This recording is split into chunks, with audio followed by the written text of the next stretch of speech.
70억 주진우가 네. 2억의 김민석을 꾸짖는 이 현실을 두고 기가 막혀 하는 분들이 많습니다. 네. 특히 가장 좀 화가 나는 부분은 아니 이놈들은 결국 자기 얼굴에 침 뱉기인데 아니 자기도 잘못을 저지른 부분에 대해서 남 탓만 하고 자기들은 뭐 어떠냐 이런 식이잖아요. 네. 이런 이중적 잣대 너무 넌더리가 납니다 사실은. 이거 왜 이럴까요?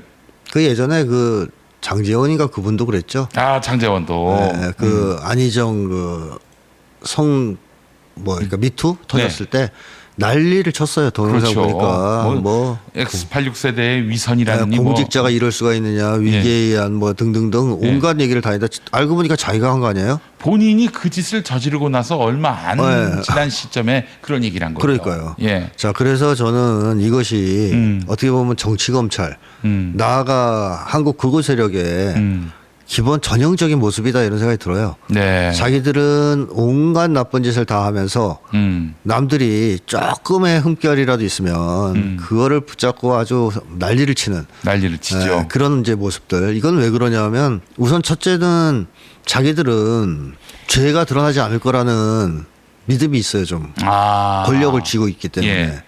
우리 비리를 누가 감히 알겠냐. 뭐 파악 못하겠지. 드러나지 않겠지 하는 게 하나 있고 드러나도 또 하나 그렇죠. 드러나도 예. 이거 우리가 막을 수 있어. 네. 카바 칠 수 있어. 예. 뭐 검사들 뭐 룸사롱에서 술 대접 받았어? 99만 원으로 쪼개면 되지. 이렇게 예. 우리들은 처벌받지 않는다라는 예. 또 안심 이런 게 있단 말이에요. 이 사람들은. 예. 그러니까 자기들 건 있어도 처벌받지 않는다고 생각하고 과감하게 상대방 것만 들춰내서 공격하는 그런 게 있고 그다음에 또 한 가지는 뭐 양심도 불량이라고 봐야죠.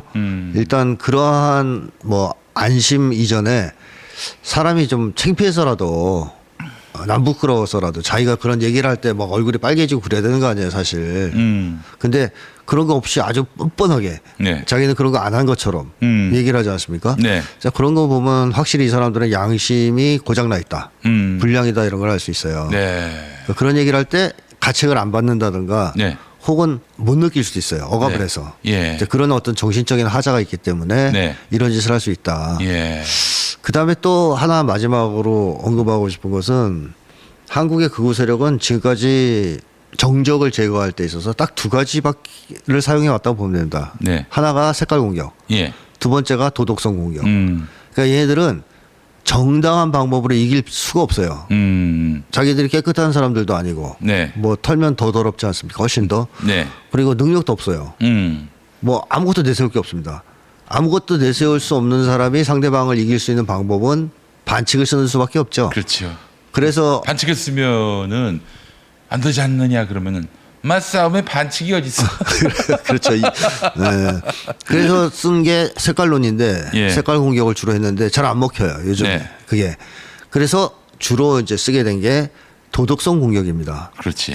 그래서 노무현 전 대통령 때부터 이제 색깔 공격으로 무너뜨리려고 했는데 대통령 이제 안 통해. 예. 당선됐단 말이에요. 예. 그걸로 흔들어도 잘 안 먹혀요. 예. 그래서 도덕성, 뇌물, 뭐 논두렁시계 이런 걸 가지고 공격하는 이것도 반칙이에요. 제가 볼 때. 네. 그러니까 실력으로 자기들이 가지고 있는 어떤 정책, 능력 이런 거 갖고 싸움을 하는 게 아니고 상대방의 약점을 잡고선 깎아내리는. 근데 이게 사실 한국 극우 세력의 생존 방부식이었다. 물론 이거 말고는 할 줄 아는 게 없는 집단이라고까지 얘기할 수 있습니다. 그래서 주진우가 거기에 이제 특화된 인간 아니겠습니까? 네. 그래서 이제 이런 짓을 했다고 볼 수 있겠고. 그 집안이 또 아버지가 검사였고 저 공안 검사였죠. 공안 검사. 그래서 뭐 시국 사건 조작도 했었고 말이죠. 네, 네. 이 참 어떻게 대를 이을 수 있는가? 제가 참 가장 좋아하는 분들이 뭐냐면 아버지 선대의 네. 그런 과오, 비리가 있으면은 그 후대가 그것은 잘못됐다 이러면서 그와는 다른 삶을 살려고 노력하는 이런 분들. 네. 이런 분들이 진짜 저는 이 뭐랄까요 지혜를 가진 사람이라고 저는 생각을 하는데 네. 어떻게 대를 이어서 이렇게 추악한 짓들을 하는지 모르겠습니다. 심리학적으로 좀 말씀드리면 오, 예. 그 부모의 잘못을 과감하게 인정하고 네. 그걸 반성하고 극복하려고 하는 자식들은 네. 기본적으로 제가 볼 때 어릴 시절에 누군가에게 사랑을 받은 사람들이에요. 아. 그게 이렇게 쉽게 하면 이럴 수도 있죠. 아버지가 사회적으로는 나쁜 짓 하는 사람인데 네. 자식은 사랑하는 아버지도 있을 수는 있어요. 그렇죠. 예. 예를 들면 삼국지의 조조 아버지. 이 조조 아버지가 그 내시한테 발탁된 사람인데 네. 내시는 자식을 못 가지니까 예. 그래서 매간매직하고 나쁜 짓 많이 한 사람입니다. 근데 조조는 많이 사랑을 했어요. 네. 그러니까 조조가 아버지를 좋아해요. 예. 그러니까 조조가 방황하지 않습니까 중간에 예. 막 일탈도 하고 예. 그러다가 정신 차리고 성군이 되겠다. 예. 난 아버지 같은 삶을 살지 않겠다. 네. 그래서 아버지를 극복하기 위해서 노력합니다. 예. 나름대로. 예.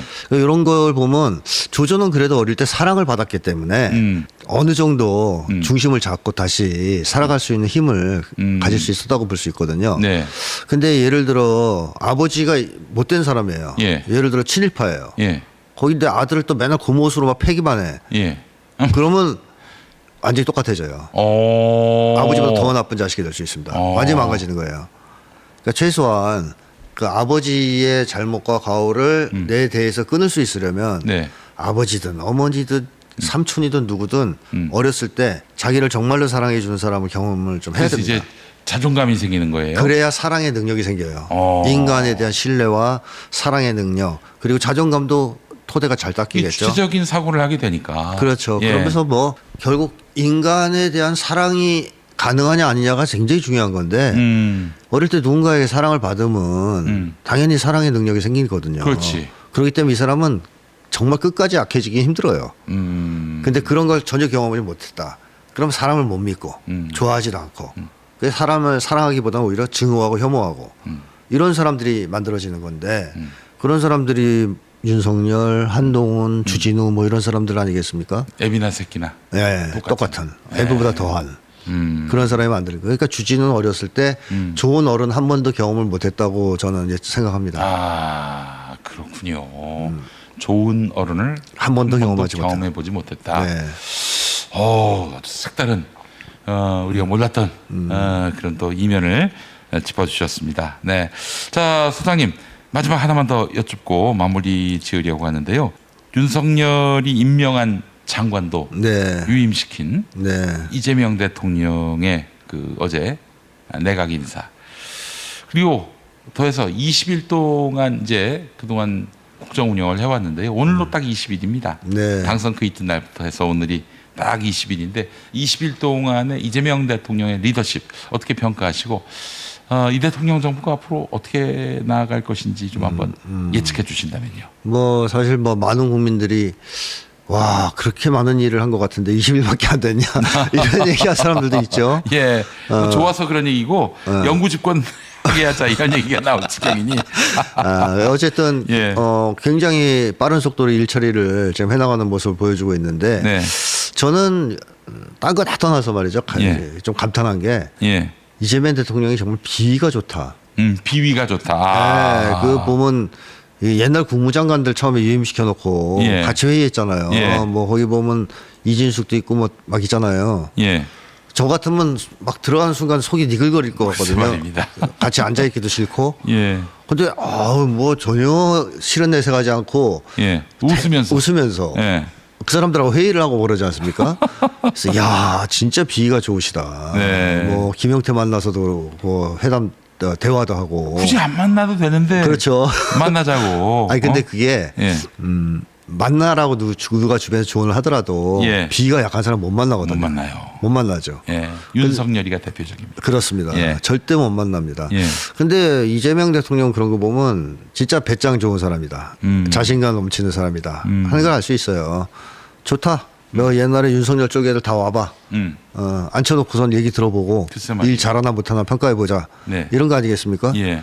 자 그리고 입장 바꿔서 착해지면 혹시 몰라 뭐 이런 신호도 줬을 수 있고 자 그런 거 봤을 때 참 비가 좋고 배짱이 좋고 좋은 말로 하면 자신감이 넘치고 당당한 네. 리더십을 가지고 있다라는 생각이 들었고 그 다음에 실용주의적인 인재를 등용하는 것을 확인할 수 있었죠. 다른 여러 가지 고려사항들 예를 들어서 대통령 내가 당선되는데 얼마나 많이 도와줬냐 저 사람이 그래서 도와줬으니까 뭐 빚을 갚기 위해서 한 자리 줘야지. 네. 뭐 이런 식의 인사는 거의 보이지 않아요. 그렇죠. 그렇죠. 예. 그래서 그냥 그야말로 철저하게 실용주의에 입각해서 이 일을 잘할 수 있을까 없을까. 뭐 이런 걸 기준으로 인사하는 모습을 보여주고 있거든요. 근데 이게 어떻게 가능하냐면 이재명 대통령이 주변에 사람을 이렇게 앉히면 그 임명을 하면 네. 그 사람한테 다 맡겨둔 스타일이 아닙니다. 계속 장악하고 이끌어가는 스타일이에요. 뭐 예를 들면 허위 보고 같은 게 불가능해요. 이재명 대통령의 경우. 그러니까 보고서만 읽는 사람이 아니거든요. 툭하면 현장 가는 사람. 네. 툭하면 밑에 사람하고 대화하는 사람이고 네. 심지어 국민들하고도 SNS로 대화하는 사람이에요. 글쎄 말입니다. 그러니까 예. 이게 중간에 앉혀놓고 예. 이 사람이 중간에서 뭐 문고리 역할을 문고리 한다든가 권력. 역할을 그래서 한다든가 눈과 귀를 흐리는. 네, 예. 그런 건 못합니다. 네. 이재명 대통령 스타일이 사람을 앉혀놓으면 그 사람한테 맡겨놓고서 나 몰라라는 쪽이 아니고 네. 일 잘하나 못하나 예. 계속 보면서 장악하고 잘하면 이끌어주고 네. 못하면 바로 자르는. 날려버리는 거죠. 그렇죠. 그런 예. 스타일이기 때문에 실용주의적 인사를 할 수 있다라는 네. 겁니다. 아니 실제로 그래서 저는 사실 이재명 대통령 인사에 대해서 여러 가지로 좀 아쉬움이나 불만을 표시하는 분들이 종종 계시는데 그 염려를 놓으셔도 된다. 이 사실은 전에 있던 대통령은 그 부하들이 속여먹기 딱 좋은데 그렇죠. 이 사람은 그렇게 기만당하는 사람이 아니에요. 속이려 이재명 했다가 대통령은. 큰일 납니다. 예, 걸리면 죽습니다 기본적으로. 아니 근데 이런 리더십은 어디서 이렇게 장착하게 된 것일까요, 이재명 대통령이? 그러니까 이재명 대통령이 네. 어려서부터 살아온 삶, 완전히 기층 민중들 속에서 노동자로서 살아왔지 않았습니까? 네. 그 속에서 성장하면서 갖게 된 리더십이다 저는 그렇게 생각하거든요. 예. 그러니까 엘리트들 같은 경우에는 대체로 엘리트들을 모아놓고 역할 배분하고 알아서 움직이는 네. 그리고 서로를 이렇게 봐주는 것도 있어요. 네. 존신 건드리지 말자 이러면서. 근데 이재명 대통령은 그런 환경에서 성장한 사람이 아니죠. 그리고 사람에 대해서 너무나 잘 알고 있는 사람입니다. 네. 온갖 사람들을 다 겪으면서. 그러니까 예를 들면 노무현 전 대통령만 해도 너무 좋은 사람들 속에서만 성장한 측면이 있어요. 어려서부터. 그래서 사람들 되게 다 좋게 봐요. 믿어요. 그래서 이재명 대통령은 그런 거에 비하면 어릴 때 당장 중학생 때부터 네, 그거 뭐 정말 돈 떼먹히고 폭력배 다름 아닌 공장 선배들한테 당한 그렇죠. 거. 매도 맞고 돈도 떼먹히고 예. 찾아와서 경찰한테 호소하니까 예. 꺼지라 그러고 예. 온갖 것들을 경험하면서 인간 구상들을 다 본 거죠. 네. 밑바닥 인생에서 살아가는. 그럼에도 불구하고 인간에 대한 신뢰, 믿음, 사랑을 간직했다라는 것은 굉장한 자산이거든요. 네. 악해지지 않고. 네. 자, 이렇다면 이재명 대통령은 사람을 어떻게 볼까요? 무조건 믿고 그러진 않아요. 대충 앉혀놓고 예. 쓰는 그런 쪽의 인사를 하겠습니까? 예. 그러지 않겠죠. 뭐 일단 앞에서 하는 말 듣고 쓸 수는 있지만 계속 지켜보고 관심 가지고 그러다가 확실하게 검증되면 믿고 뭐 그런 쪽으로 하지 않겠습니까? 자, 그런 점에서 저는 인사를 잘못해서 네. 곤욕을 겪을 가능성, 나중에 뒤통수 맞을 가능성은 가장 낮은 대통령이라고 봐야 되지 않느냐. 제가 전에 그런 말을 했습니다. 윤석열이 이재명 정부의 검찰총장이어도 이재명 대통령은 할 개혁 다 할 것이다. 그렇죠. 윤석열 앞장 세워서. 윤석열은 사실 다루기 쉬운 사람이에요. 그렇죠. 단순하고죠. 밟아버리면 되거든요. 맞습니다. 힘 앞에 약해요. 예, 바로 찌그러뜨려 놓고. 예, 그리고 막 그냥 모욕 주고 그러면은 꼼짝없이 그냥 차렷 열중샷 하는데 그거 잘하면 이제 김치찌개 하나 주고 계란말이하고. 우리 저 문 대통령께서 너무나 잘 대해주셔가지고 결국 본인도 뒤통수를 맞으시고 아이고 참 안타깝습니다. 예.